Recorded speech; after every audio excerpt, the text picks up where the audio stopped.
مساء الفل عليك يا غالي. فعليا انضف شركه اتعاملت معاها. كلام ربنا وحده يعلم. طيب ليه؟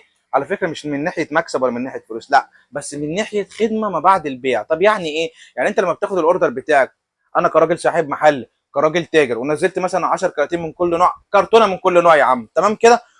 جه زبون اشتكى، كان افترض زبون اشتكى من التبغايه دي، كرتونه اتخزنت عندك، قعدت عندك، تكلم المشرف هتلاقيه بياخد وبيدي معاك، راجل زيك، مش اللي هو لا والله طالما الشغل نزل لك وقفشنا الفلوس ما نعرفكش. مفيش الكلام ده. تلاقيه بيبعت لك المندوب في نفس اليوم يا اما بكره، ايه مشكلتك يا غالي، وبيقعد معاك وبيحل لك مشكلتك، عمره ما يسيبك الا لما مشكلتك تتحل وانت تكون راضي. طب انت عايز ايه تاني؟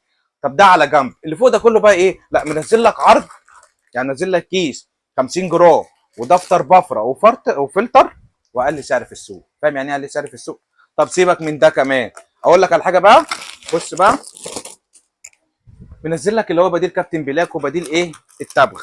طب كسجاره بديل اللي احمر ونستون احمر، سجاره محترمه جدا، كيس شعر، برضو فلتر بفره، برضو اقل سعر في السوق. عايز ايه تاني انت؟ انا بقول لك جرب يا قلب اخوك، نزل علبه من كل نوع في محلك، مش كرتونه، علبه واحده، علبه بيكون فيها 5 اكياس، وجرب المنتج، جرب الشركه من عند اخوك يا عم. وبعد كده لما تخش يا عم في شغل تقيل كراتين، انا من نفسي اقول لك خد رقم الشركه، لان انت خليك مكان الشركه ومكان المندوب. اكيد المندوب مش هيجي لك عشان علبه وعلبه وعلبه، مش هينوبه غير المشوار والجاز والبنزين اللي هدفعه، صح؟ لا يا عم، خد علبه، وبرغم كده سعر العلبه سعر الشركه بديها لك. ليه؟ اخوك واخد دعم وياخد ايه؟ خصومات، وانا بديهولك، باخد دعم وخصومات وانا بديهولك عشان خاطر شركه محترمه وتستاهل. احلى مسا عليك، مستنيك يا قلبي.